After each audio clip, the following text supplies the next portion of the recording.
అనకాపల్లిలో శుభప్రదం shopping mall. సినీ నటులు మానస వారణాసి మరియు శ్రీదేవి చేతుల మీదుగా గ్రాండ్ ఓపెనింగ్.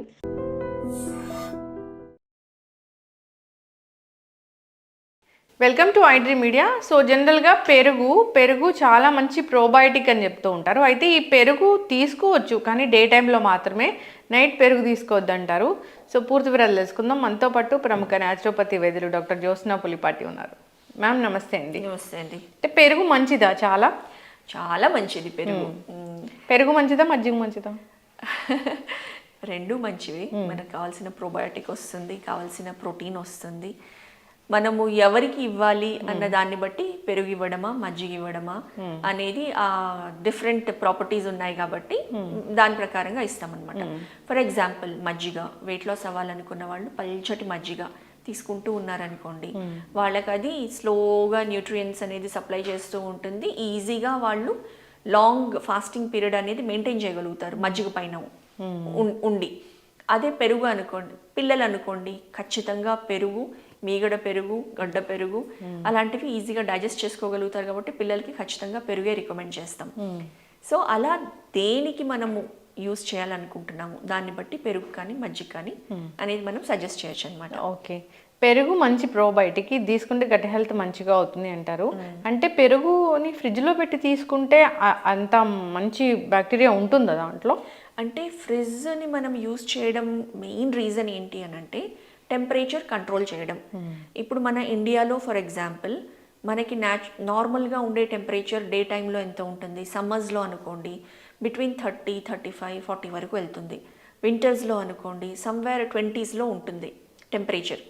అయితే టెంపరేచర్ ఎప్పుడైతే 30స్లో ఉంటుందో లేకపోతే 25 అబవ్ ఉన్నప్పుడు బ్యాక్టీరియాకి ఈ టెంపరేచర్ ఎక్కువ గ్రో అవ్వడానికి హెల్ప్ చేస్తుంది అనమాట. ఈ టెంపరేచర్లో బ్యాక్టీరియల్ గ్రోత్ అనేది ఎక్కువ ఉంటుంది. సో మెయిన్గా మనం ఫ్రిడ్జ్ యూజ్ చేసేది ఈ టెంపరేచర్ని కంట్రోల్ చేస్తే ఫుడ్లో ఆ బ్యాక్టీరియల్ గ్రోత్ అనేది దాన్ని స్టాప్ చేస్తుంది. కాబట్టి మనం ఫ్రిడ్జ్ యూజ్ చేస్తాము. పెరుగు కూడా అంతే అనమాట. కాకపోతే పెరుగు మనము తోడుకోవడానికి అట్లీస్ట్ సీజన్ని బట్టి డిపెండ్ అయ్యి, ఇప్పుడు వింటర్ అనుకోండి కనీసం రాత్రిపూట తోడేస్తే మార్నింగ్కి తోడేసే విధానంలో కూడా కొన్ని జాగ్రత్తలు తీసుకుంటూ, లైక్ ఖచ్చితంగా గోరువెచ్చని నుంచి ఇంకొంచెం వేడిలో మనం వింటర్లో వేయాల్సి ఉంటుంది. అదే సమ్మర్ అనుకోండి అసలు గోరువెచ్చని లేకపోయినా నార్మల్గా ఉండి వేసినా 4 గంటల్లో తోడుకుంటుంది. వింటర్ అనుకోండి రాత్రి వేస్తే పొద్దునకి కానీ తోడుకోదు. సో ఆ వెచ్చదనం, ఆ టెంపరేచర్ అనేది మనం ఇవ్వడం ఇంపార్టెంట్.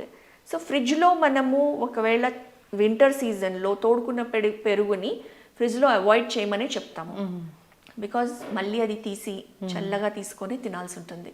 ఆ చల్లటి పెరుగు తీసుకొని తింటే అగైన్ థ్రోట్ కానివ్వండి, మన రెస్పిరేటరీ ట్రాక్ట్ కానివ్వండి, ఎవరికైతే సైనస్ ఇష్యూస్ ఉన్నాయో, మైగ్రేన్ ఇష్యూస్ ఉన్నాయో అలాంటి వాళ్ళకి ఇమ్మీడియట్గా ట్రిగ్గర్ అయ్యే అవకాశం ఉంటుంది. కాబట్టి మనకి ఎలాగో మనం తోడు పెట్టింది పులవకుండా కూడా ఉంటుంది వింటర్లో అయితే కనుక. సో ఫ్రిడ్జ్లో పెట్టకుండానే యూస్ చేయాలని రికమెండ్ చేస్తాం. డాక్టర్ గారు, జనరల్గా పెరుగు ఎట్లా తీసుకుంటే గట్ హెల్త్ మంచిగా ఉంటుంది? సో పెరుగుని మనం ఏ ఫామ్లో అయినా తీసుకోవచ్చు యాక్చువల్లీ. సో డైరెక్ట్ పెరుగు అన్నంలో తీసుకోవచ్చు. డైరెక్ట్ ఒక కప్ పెరుగు తీసుకొని అందులో ఇష్టంగా కొంచెం కావాలంటే ఉప్పు వేసుకోవచ్చు, లేదా కొంచెం ఇది పెప్పర్ వేసుకొని డైరెక్ట్గా పెరుగు తినచ్చు. లేదు మజ్జిగ చేసుకొని మజ్జిగలో కొంచెం మసాలా మజ్జిగలాగా జీలకర్ర పొడి, కొంచెము లైట్గా తరిగిన ఉల్లిపాయలు, సన్నగా తరిగిన పచ్చిమిరపకాయలు, కొత్తిమీర, పుదీనా సన్నగా తరిగేసి దాన్ని మసాలా మజ్జిగలాగా చేసుకొని అది కూడా తీసుకుంటూ ఉంటే ఇంకా మంచిదే. సో పెరుగైనా మజ్జిగైనా ఏ ఫామ్లో తీసుకున్నా కానివ్వండి బాడీకి కావాల్సిన ప్రోబయోటిక్ అనేది లభిస్తుంది.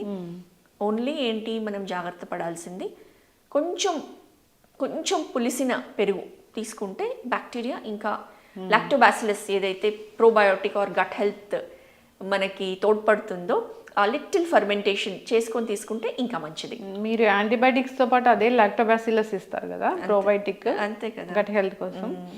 అయితే ఈ పెరుగుని డయాబెటీస్ ఉన్న వాళ్ళు తీసుకోవచ్చా? అద్భుతంగా హ్యాపీగా తీసుకోవచ్చు. ఓకే, కాకపోతే డయాబెటిక్స్కి పెరుగు బదులు మజ్జిగ ఎక్కువ రికమెండ్ చేస్తామన్నమాట. సో ఎందుకు అని అంటే ప్రోబయోటిక్ ఆర్ దాంట్లో ఉన్న న్యూట్రియంట్స్ మనకి లభిస్తాయి. వాళ్ళకి ఇంకా డైజెషన్కి బాగా హెల్ప్ చేస్తుంది, గట్ హెల్త్కి ఇంకా హెల్ప్ చేస్తుంది, కొంచెం క్యాలరీస్ కూడా కంట్రోల్ అవుతాయని మజ్జిగ తీసుకుంటే బెటర్ అని ఇప్పుడు డయాబెటీస్ ఉన్న వాళ్ళు పెరుగులోనే మెంతులు నానబెట్టి తీసుకోమంటారు, నిజంగా పనిచేస్తుంది? చాలా బాగా పనిచేస్తుంది. మెంతులు ఇప్పుడు తీసుకుంటే మెంతులు ఈజ్ ఈక్వల్ టు ఒక డోస్ ఆఫ్ మెట్ఫార్మిన్ టాబ్లెట్ అని చెప్పచ్చు. మనం న్యాచురల్గా మెంతులు తీసుకున్నాం అనుకోండి, ఒక హాఫ్ స్పూన్ మెంతులు ఎలా తీసుకోగలుగుతాము? మెంతులు బెస్ట్ ఫార్మ్స్ వచ్చేసి మొలకెత్తిన మెంతులు ఫస్ట్ నంబర్ 1 బెస్ట్ ఫామ్. దాన్ని మొలకలు వచ్చిన తర్వాత తీసుకుంటే అన్నంతో పాటు లేదా బ్రేక్ఫాస్ట్ తింటే బ్రేక్ఫాస్ట్తో పాటు కొంచెం ఆ మెంతుల్ని తీసుకోవడం. నెక్స్ట్ బెస్ట్ ఫామ్ వచ్చేసి మెంతుల్ని డైరెక్ట్గా మింగడం, వాటర్ తాగేసి ఒక హాఫ్ స్పూన్ మెంతులు వేసేసుకొని మింగేయడం, అది కూడా ఇట్ ఈస్ గుడ్. ఇంకా అదర్ ఫామ్స్లో మెంతి పొడి కర్రీస్లో వేసుకోవడం, లేకపోతే పెరుగులో మెంతి పొడైనా వేసుకోవచ్చు, లేదా మీరు అన్నట్లు మెంతులని నానబెట్టుకొని పెరుగులో చక్కగా దాన్ని తినడం కూడా ఈజీ ఉంటుందన్నమాట. ఆ మెంతులు మెయిన్ చేదు ఏదైతే ఉంటుందో అది అందరూ చేదు తినలేరు, ఇష్టపడం కాబట్టి పెరుగులో నానబెడితే టేస్ట్ కూడా బాగా అవుతుందన్నమాట. మెంతులు విత్ పెరుగు తీసుకుంటే కూడా మంచి డయాబెటిక్స్కి చాలా బాగా పనిచేస్తుంది. ఈ పెరుగుని డే టైంలో మాత్రమే తీసుకోవాలి, నైట్ తీసుకోకూడదు అంటారు, ఎందుకు డాక్టర్ గారు? ఇది మెయిన్గా చాలామంది దగ్గర మనం వింటూ ఉంటాము. అయితే ఇది ఎందుకు వచ్చింది అని అంటే నైట్ టైం పెరుగు తీసుకుంటే ఎక్కువ కఫము ఫామ్ అయ్యే టెండెన్సీ ఉంటుంది కాబట్టి ఎవరికైతే ఈ రెస్పిరేటరీ అలర్జీస్ ఇష్యూస్ ఉన్నాయో అలాంటి వాళ్ళకి మాత్రమే 7 PM తర్వాత పెరుగు అవాయిడ్ చేయండి, రాత్రిపూట పెరుగు తినకండి, వాతం చేస్తుంది అని చెప్పడం అవుతుంది. అలాంటి వాళ్ళు తప్ప మిగతా వాళ్ళు అందరూ కూడా రాత్రిపూట పెరుగు హ్యాపీగా తీసుకోవచ్చండి. ఇప్పుడు పెరుగు విత్ బనానా, పెరుగు విత్ మ్యాంగో ఇట్లా తీసుకుంటారు, అది మంచి ఫార్ములా?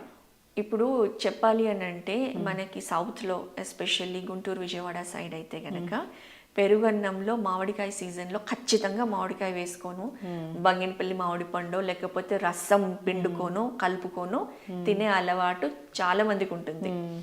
అదే విధంగా మిగతా సీజన్లో అరటిపండు ఖచ్చితంగా పెరుగన్నంలో నంచుకొని తింటారు. పిల్లలకి కూడా ఇస్తాం, పిల్లలకి కూడా ఇస్తాము. అయితే చాలా మంది ఇది విరుద్ధాహారము, ఇవ్వకూడదు, ఎక్కువ కఫం ఫామ్ అవుతుంది, వాతం చేస్తుంది అని అనుకుంటారు. కానీ ఇవన్నీ కూడా ఇవి జనరల్ రూల్స్ అండి. కానీ ఎవరైనా కానివ్వండి వాళ్ళకి వాళ్ళు పర్సనల్గా తీసుకొని తిని హ్యాపీగా ఉంటే నో ప్రాబ్లం, అలానే తీసుకోవాలి. లేదు వాళ్ళ శరీరానికి పడట్లేదు, అలా ఏమైనా తెలుస్తుంది, అప్పుడు అవాయిడ్ చేయండి. బట్ ఖచ్చితంగా మనం చూస్తే ఈ కాంబినేషన్స్ అనేవి చాలా బాగా తీసుకోవచ్చు, తీసుకోకూడదని అస్సలేమీ లేదు. చక్కటి ఇన్ఫర్మేషన్ మ్యామ్. పెరుగు మంచిదే, మంచి ప్రోబయోటిక్, దాన్ని న్యాచురల్గా బయట ఉంచి తీసుకుంటేనే ఆ లాక్టోబాసిల్లస్ అనేది మనకి వస్తుంది. సో ఎవరైతే దాన్ని ఎక్కువ సార్లు ఫ్రిడ్జ్లో పెడతారు మళ్ళీ దాన్ని తీసుకొని తింటారో అప్పుడు లాక్టోబాసిల్లస్ అనేది అంత యాక్టివ్గా ఉండదు, అంత గుడ్ బ్యాక్టీరియా రాదని కూడా చెప్తూ ఉంటారు. సో న్యాచురల్ వేస్ ఫాలో అవ్వాలని కోరుకుందాం.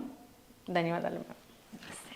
And for more videos, Please subscribe to iDream. Please subscribe to iDream. Please subscribe iDream. And please subscribe to iDream. For more videos, subscribe to iDream. please like, share and subscribe to the channel. Congratulations, iDream. Subscribe to iDream. Subscribe to iDream. So subscribe to iDream Media. iDream team అందరికి huge congratulations. Please subscribe iDream Media. Please subscribe to iDream.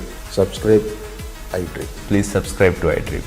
iDream అంటే నా కళల channel subscribe చేసుకున్న నోరు తిరుగుతలేదు, మీరైతే గంట గుర్తు కొట్టండి. For more such videos, please subscribe to iDream.